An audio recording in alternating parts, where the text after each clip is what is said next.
Hey, what's up, Roxstars? It's Rox, and I'm coming to you today with a review for Love and Hip Hop Hollywood Season 2, Episode 4, so let's get to it, shall we? Alright, you guys, so Ray J says that this shit with Princess and Tierra Marie is just a fucking mess. You know, with things being out of pocket with Princess got my head spinning. I'm no stranger to drama from crazy women, and usually I can just roll with it. But with my girl and my ex hanging out, that's when I start tripping. Somebody playing games, and it ain't gonna be with my dick. He says, look, Princess, I don't want you to be around people that's going to potentially hurt you, hurt our relationship. You over at Drake's house with Tierra, I was just like, Mona, bitch, you just gonna stick with that fucking lie. Okay, we ain't even gonna call you on it no more. Okay, they was at Drake's house. Princess says that it's strange that he knows about her being at Drake's house. Is somebody telling him? Is he have somebody watching her? I was like, duh! You cannot be this dumb, Princess. You hanging out with his ex-boo? Anyway, she's all on this whole, I'm gonna do me. I've been doing you for the last 3 years and sitting in the house and waiting around for you, and I'm just off of that now. So I'm gonna do what I want to do, just like you do what you want to do. Ray J, he all simping like, I just want you to go back to being like Princess, just being back to my princess love.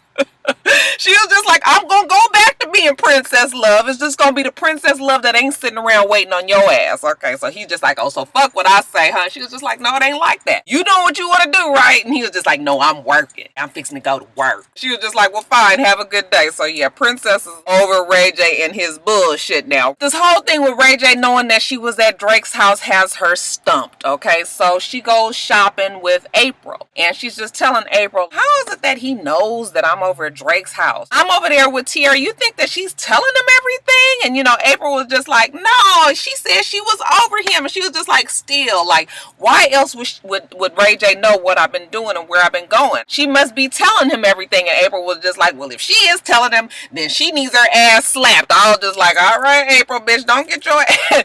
Oh, fuck around and get your ass beat up trying to talk, slick around here, but she hurries up and pulls it back because she says she gonna stay neutral. Yes, stay neutral on this, okay? Tierra ain't got all her marbles ain't all there. She was just like, why don't you guys just talk? Princess was like, no, I'm gonna do one better. I ain't gonna say nothing to Tierra because it's not gonna work that way. What I'm gonna do is I'm gonna do a plant text. I'm gonna send her a text saying, hey girl, let's all go to Vegas for our all girls trip. If Ray J finds out about it, then I'll know that she's the one that's running back and telling. I don't know why the fuck we got to go through all of this. Because common sense ought to tell you, if it's just you and Tierra at Drake's house, who the fuck else is going to be telling Ray J? But okay, if she want to do this old sleuth, Pink Panther, Alfred Hitchcock move, okay, fine, child. So she sends the text. We gonna see what happens there.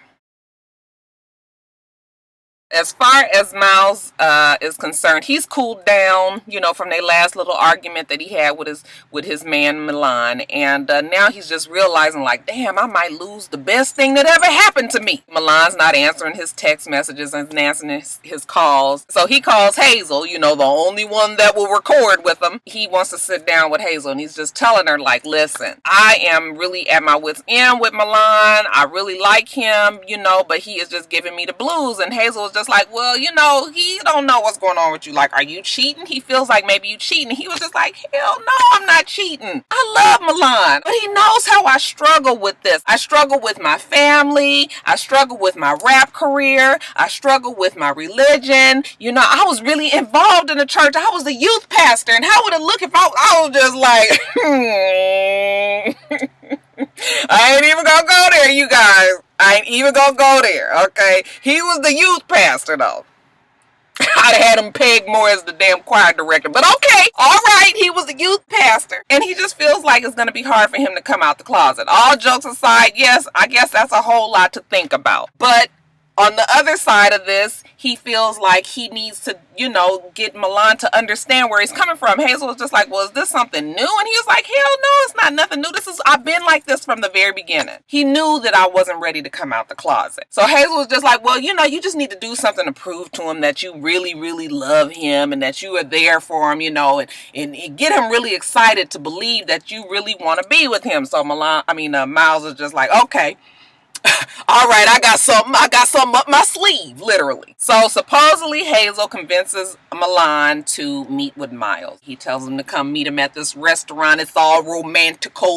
It's nighttime, it's real cozy. And when he sits down with him, he just tells him, like, I just really thought about it, and you're not a person that I'm willing to lose. I love you. I want to be with you, yada, yada, yada. Milan is like, okay, well, I'm glad that you finally have come to this point. And then Miles was like, I also want to tell you one more thing. I thought he was about to bring up the amber in her hair, but oh no, that's not what he does. He's like, and to prove to you that I mean business, look at what I got here, nigga. And it's a tattoo of a crown with 2 M's. It actually was a very nice tattoo. Milan, he just blown away, honey. He is just so excited that his baby done went and did that. Milan gets up, gives him a kiss, and they do it real nicely out in public. Milan's like, you see, you just gave me a kiss in public, and Miles was like, I don't care about that. We're a couple now. We're out in the open. Everything is all good. It's you and me, baby. And I was just like, what about Amber and her hair? And we see Amber and her hair later on. She meets with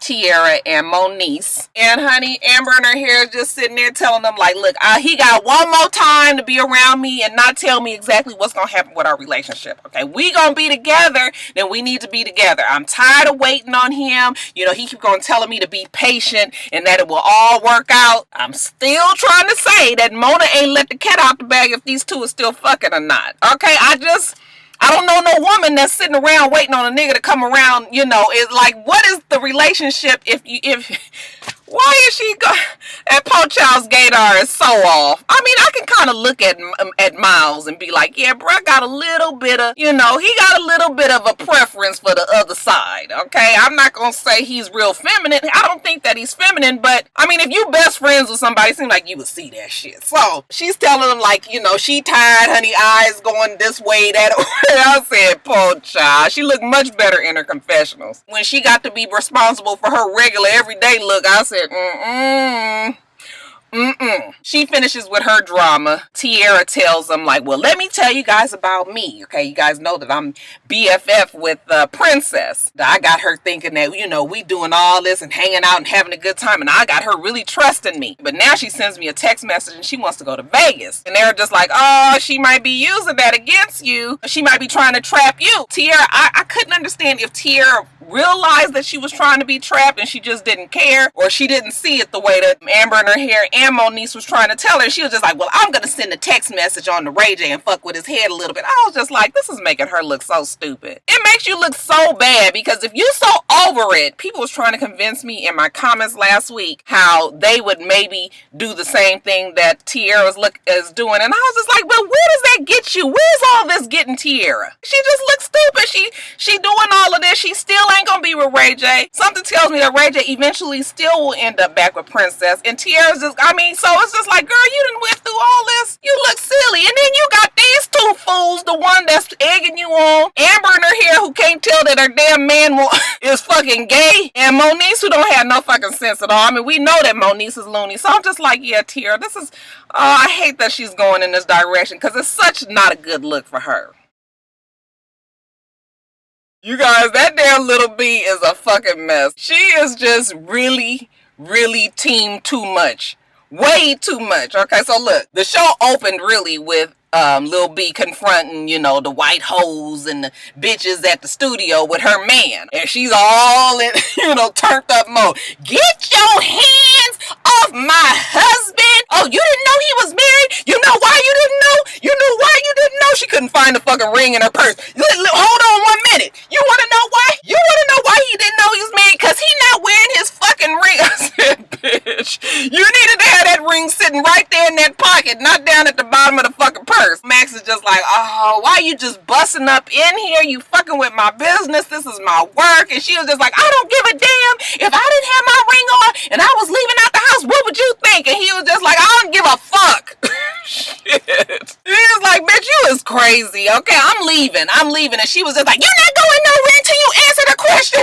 Answer the question, Max. Max, she's following him out the damn studio. Max is just walking like with this smirk on his face like, this bitch crazy. I can't even, I'm not. Okay, she was just like, you're gonna answer this question. Max is not answering the question, Lil B. Lord, I'm telling you guys, I thought that Tracy Steele was really team too much, but honey, that little lollipop head munchkin, that Lil B is a whole bunch, you guys. So later on, I guess it's the next day, supposedly Max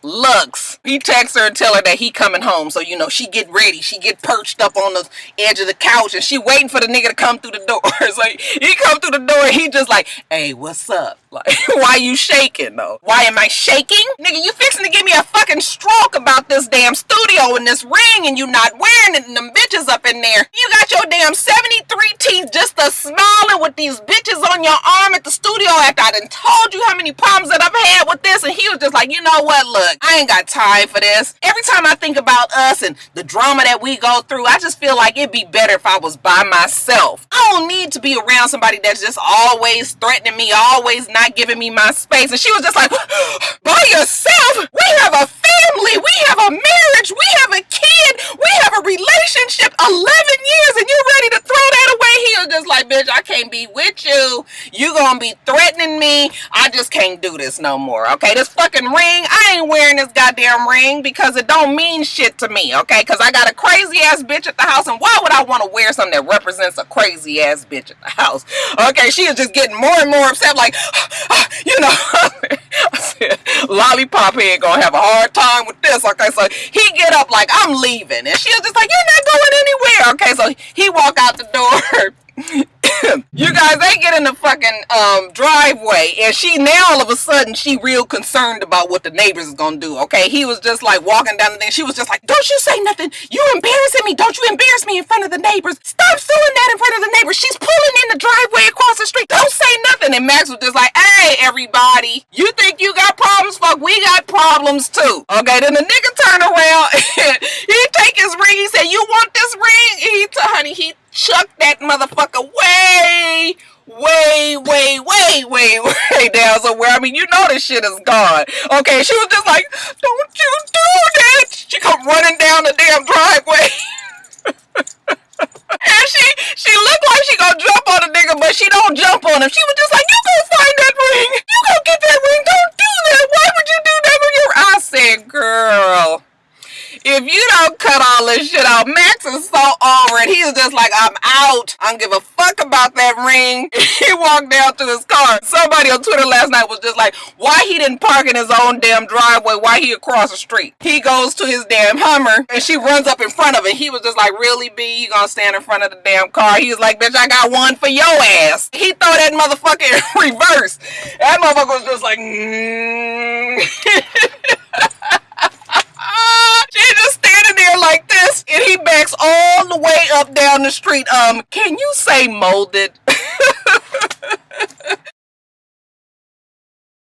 Kamaya, she said she knows she's not crazy. Fizz was trying to get a relationship started with her or giving her all the clues of it being a relationship, and then all of a sudden he decided that he wanted to pull out. Okay, so she wants to sit down and talk to her good friend Jason Lee. Just kind of throw some things out at him, see what he feel about it. Now, let me say from the very start that I knew I wasn't gonna like Jason Lee's ass. When the nigga got on the screen and he had that old fucked up ass mohawk, okay, anybody over the age of 18, a grown man should not have no damn mohawk. He just look a fucking ass mess. So I was looking at him and I was already giving him the side eye. Jason gives us his credentials. He say that he a big time blogger. He's been on Shade Room and Gossip. He be in pictures with all of the who's who of Hollywood. Okay, I can't stand niggas that name drop. Because to me, if you that big of a motherfucker, I should know your name. Like if Nicole Bitchy would have been up on there, I would have known right away who Nicole Bitchy is. Okay, don't nobody fucking know who Jason Lee is. So he's sitting there, he pumping Kamaya for information. She's telling them about Fizz. He was just like, well, well, how was the sex? Who asked that question as a fucking man? She was just like, well, I mean, when he could get it up, I guess it was okay. And he was just like, oh, really? And she was just like, well, you know,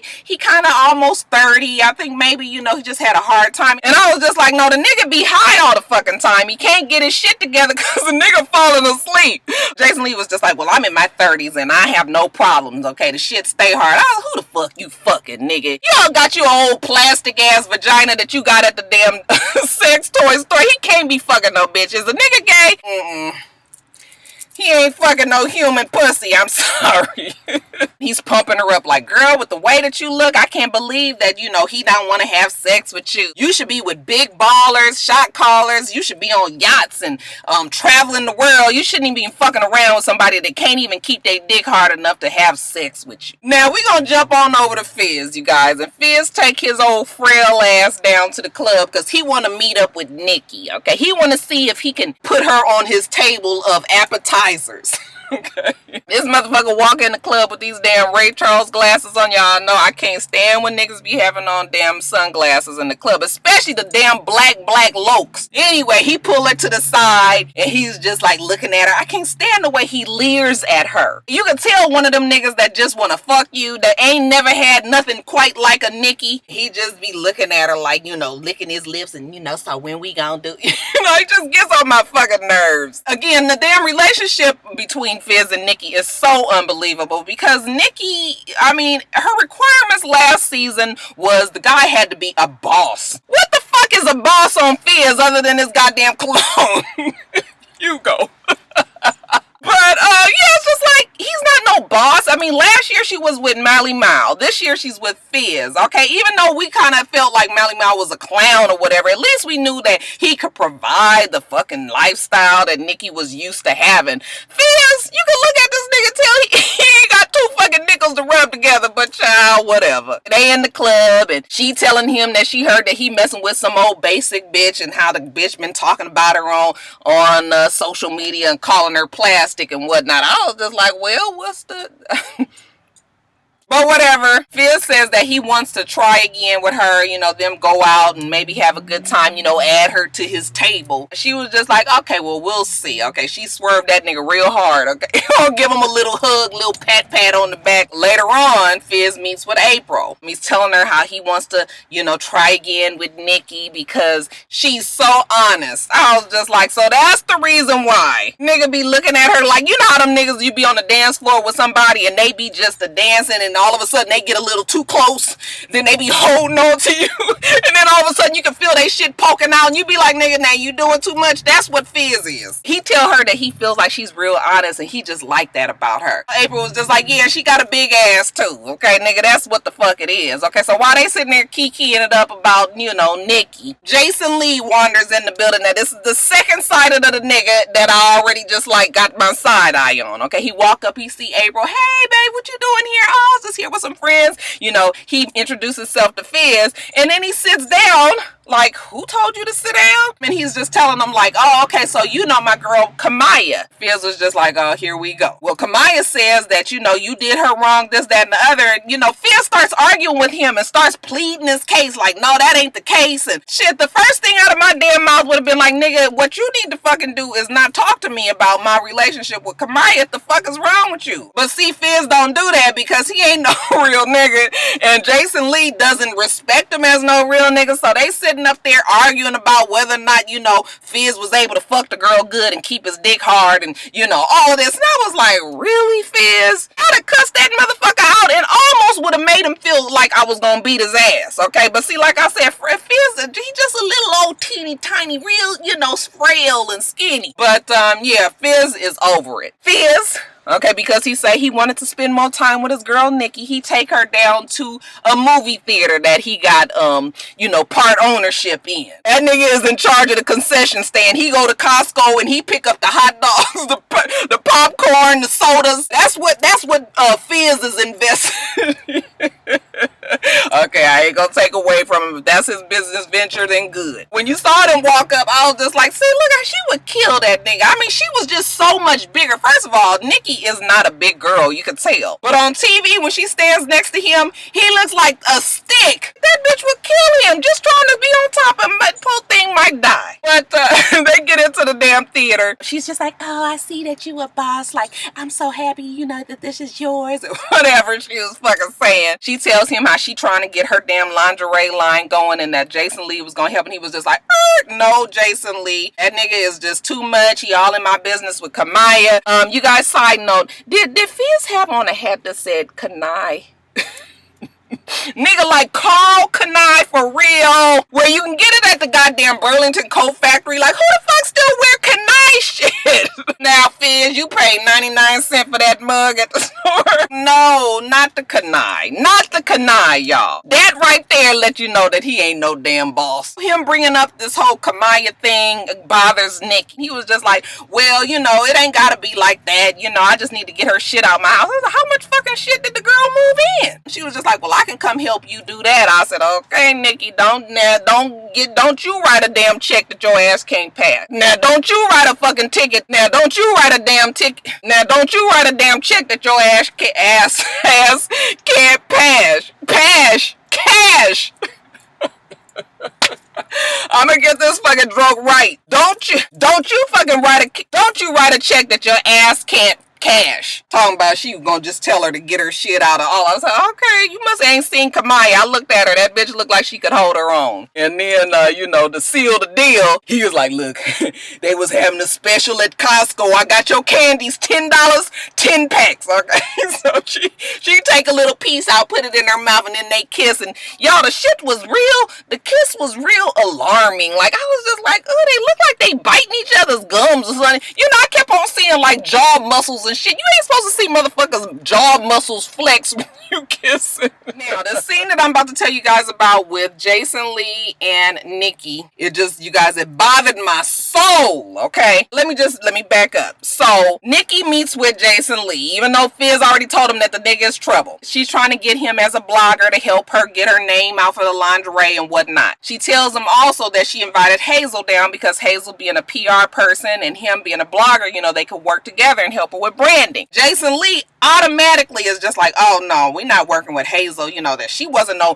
PR person. She was an intern, okay? And I know a lot of people around Hollywood and nobody has respect for her because she didn't do nothing. And first of all, why is you hating this hard on this woman? You ain't said nothing that she did anything personal to you. You just talking about, you know, her, you know, he calls her a duck. Okay, birds of a feather flock together. And, you know, you shouldn't work with her because, you know, who you work with is a reflection of you. And I was just like, ain't this about a bitch? Not only that, but when Hazel walked up and she sit down, okay, she already let us know that, yeah, I know this motherfucker too. I don't like his ass all that much either. He just immediately jumps on Hazel, talking about how she ain't really did shit, how she was really an intern person and that he just knew her because she was trying to get on as a rapper. She was just like, my resume speaks for itself. I helped Gnarls Barkley, and she's talking about all these things, and he was just like, that ain't true. And she was just like, look, my nigga, don't be mad because I'm already on. Because nigga, this is my show that you're on. I am a star on this show. You are a fucking blogger trying to, you know, get his name out there. So, you know, he's arguing with her, and she was just like, you just mad that you didn't get bigger and that you didn't get to be on like a media takeout. And honey, I guess when she said that, that's when the nigga got mad. He picked up the damn glass of her drink and throws it at her face. And honey, it just like,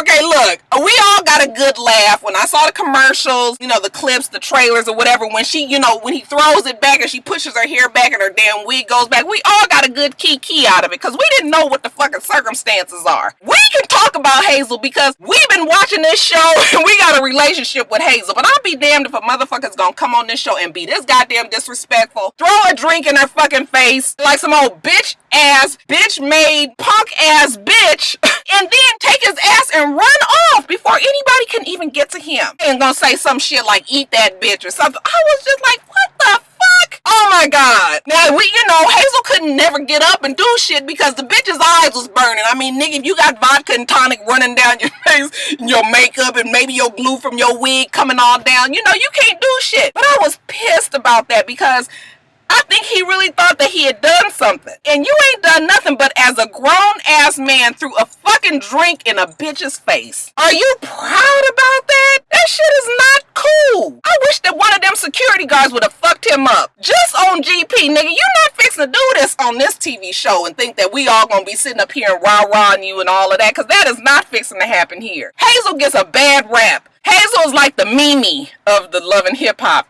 franchise, because she ain't done shit to nobody. Everybody is just hard on her. They treat her like shit and all of that. It's just like, really? I mean, I was burning when I saw that, because I wanted something to happen to him, and I still want something to happen to his monkey ass with his old fucked up ass mohawk, crooked ass shit. You's a bitch made motherfucker. That's what the fuck you are. Lastly, Nikki is at Fizz's house, okay, and Nikki has on her full lingerie garb. I couldn't figure out if they had just finished fucking or if she just came over, she rolled over to the house like that. But they sitting on top of the damn counters. That motherfucker is echoing like crazy. All I was waiting for is to hear the little chirp of the damn fire alarm thing. Okay, so I guess we ain't got no furniture to sit on. They talking, she just telling him what she gonna do when old girl get there to get her shit and all of this. Here comes Kamaya. Okay, Kamaya looking like, what the fuck this bitch doing here? Like, why am I here? Why is she here? Why she dressed like that? Like, what is going on here? Nikki, I said, you was talking about me on social media and I don't appreciate that. You talking about some bitch. And she was just like, I wasn't even talking about you. Don't know what you're talking about. So Fizz was just like, well, what we gonna do is you gonna get out of here. So he tried to come walking around. While he walking around, Nikki real cute gonna say, oh girl, and I made you a booty bag for, for the next nigga that you want to go spend the night over at his house. So Kamaya picked that bitch up and throw it at her ass. So Fizz was like, oh no, you gonna get the hell up out of here. She was like, nigga, don't you touch me. Don't you touch me. You know how you be, don't touch me. And he got one step too close, and honey, that motherfucker, she must have went pow pow like right up against his head. I mean, two good solid ass hits. Of course, security come running in because they didn't think somebody that cute was gonna be that bout it. Okay, and then of course, Fizz was just like, you stupid ass bitch, get out of my house. You got me fucked up. I was just like, no, you got your ass fucked up just there. She was outside yelling, and Nikki was just like, oh, you left your booty bag. And honey, I don't know what happened, but that bitch slipped away from the security, and all of a sudden she was back in that goddamn kitchen. She picked up that thing and threw it at Nikki's ass again. She wanted to get to Nikki's ass so bad. And honey, they got her ass and they put her out. But look, I like Nikki. Nikki is cool to me. But this whole scene with this Fizz and this girl, like, I don't like that they put Nikki in this position, because it's like, it ain't believable, first of all. Secondly, it's just kind of stupid. And Kamaya is really right. Fizz is the wrong one in this. So it's like Nikki is getting pulled under with Fizz's drama. But yeah, I was like, yeah, Kamaya, that is my girl. That bitch was like, I'll fuck your ass up. Keep on talking. Oh, you guys, it is hot. All right, you guys. I got on this damn flannel shirt. It's raining and shit, but it's like 78 degrees hot as shit. Okay, make sure that you rate, comment, and subscribe to the channel. I'm itsrox. The channel is for itsrox, and everything else I will do, everything else that I do will be in the bottom bar. All right? All right, so I hope that you have a wonderful, wonderful rest of your day, and I plan on doing the same. Until next time, Roxstars. Bye.